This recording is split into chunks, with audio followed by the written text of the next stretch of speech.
24 ianuarie este o sărbătoare la nivel național, ziua fiind cunoscută sub numele de Ziua Unirii Principatelor. Data face referire la ziua de 24 ianuarie a anului 1859, când a avut loc, după cum spune și numele sărbătorii, evenimentul unirii celor două principate române, Moldova și Țara Românească. Personajul principal al acestui eveniment este cunoscutul domnitor Alexandru Ioan Cuza. Evenimentul trebuie înțeles într-un context mult mai amplu, în care se regăsesc și evenimente din afara țării noastre, iar în cele ce urmează exact asta voi încerca să explic într-un mod cât mai ușor.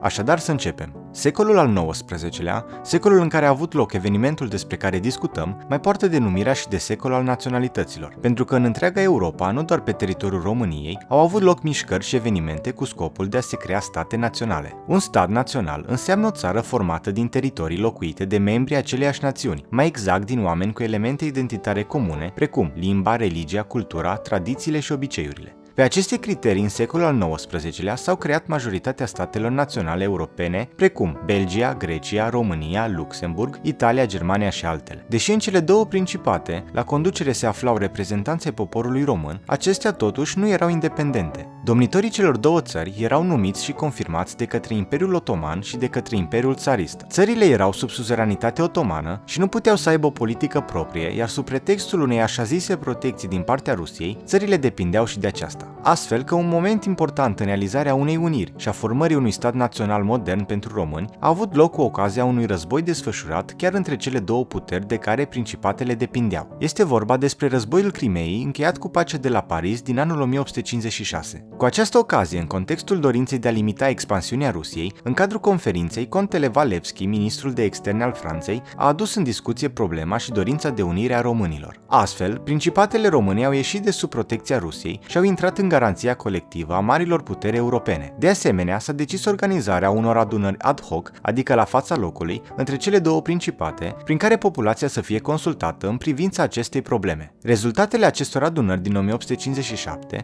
au reprezentat dorința românilor pentru unire. Un an mai târziu, în 1858, marile puteri europene, luând la cunoștință această dorință, au redactat un document intitulat Convenția de la Paris, prin care se reglementa statutul țărilor române. Acest document specifica faptul că cele două țări urmau să se unească parțial, fiind mai degrabă doar o dispariție a granițelor dintre cele două, în continuare ele având domnitori individuali, guverne și parlamente separate. Tot acest document menționa că statul se va numi Principatele Unite ale Moldovei și Valahiei, Valahia fiind denumirea folosită de străini pentru țara românească. Cu toate acestea, documentul nu preciza ceva extrem de important, și anume faptul că un om care este ales domnitor al Moldovei, de exemplu, nu mai poate fi ales și domnitor al țării românești. Exact de acest aspect au profitat membrii mișcării unioniste din cele două principate, astfel că la data de 5 ianuarie 1859 l-au ales domnitor al Moldovei pe Alexandru Ioan Cuza, iar câteva zile mai târziu, la 24 ianuarie al aceluiași an, l-au ales tot pe Cuza domnitor al țării românești, realizându-se astfel unirea pe care o sărbătorim. Această politică desfășurată de către românii din acele vremuri mai poartă denumirea și de politica faptului împlinit, deoarece marile puteri europene, neavând cum să reacționeze în fața numirii lui Cuza în ambele funcții de domnitor, au acceptat în cele din urmă, în 1861, unificarea teritoriilor sub aceeași persoană pe timpul domniei sale. Alexandru Ioan Cuza este considerat unul dintre cei care au pus bazele României moderne, deoarece chiar și după aceste evenimente a continuat procesul de unificare. În anul 1862 a unificat guvernele și parlamentele celor două principate și a stabilit capitala statului la București.